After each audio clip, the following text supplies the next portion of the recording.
Praise lord. ఈరోజు ఆదివారం కదా, ఎంతమంది దేవుని మందిరానికి వెళ్తూ ఉన్నారు?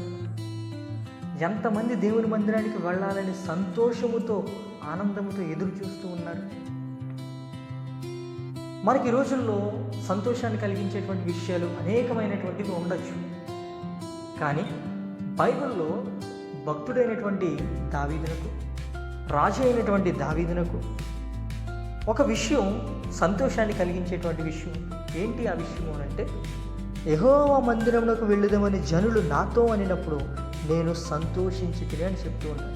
ఎందుకు ఆయన ఈ మాట చెప్పగలిగాడు? ఏంటి కారణం అని అంటే, ఆయన దేవుని మందిరాన్ని కేవలం ఒక భవనంగా చూడలేదు, ఒక ప్రదేశంగా చూడలేదు. ఆయన దానిని ఎలా భావించాడు అంటే, దేవుని యొక్క మహిమ, దేవుని యొక్క ప్రసన్నత అక్కడ ఉంటాయి అనేటువంటి ఆలోచనతో ఆయన దానిని నమ్మాడు. కాబట్టి ఎవరైనా ఇశ్రాయేలీయులు వచ్చి దేవుని మందిరానికి వెళ్దాము అని అంటే ఎంతో సంతోషించేవాడు ఆయన. ఈరోజు ఎంతమంది దేవుని సన్నిధికి వెళ్తున్నారు?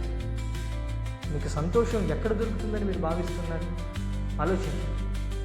ఈరోజు మీరు మందిరానికి వెళ్ళేవారైతే, వెళ్ళాలనేటువంటి ఆసక్తి మీలో ఉన్నట్లయితే మీ అభిప్రాయాన్ని కామెంట్ రూపంలో కానీ లైక్ ద్వారా కానీ తెలియపరచండి.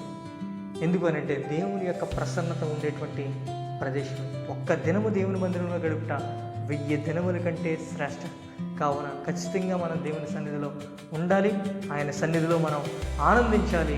ఆయనను మనస్ఫూర్తిగా ఆత్మతోనూ సత్యంతోనూ ఆరాధించే వారిగా ఉండాలి. Thank you.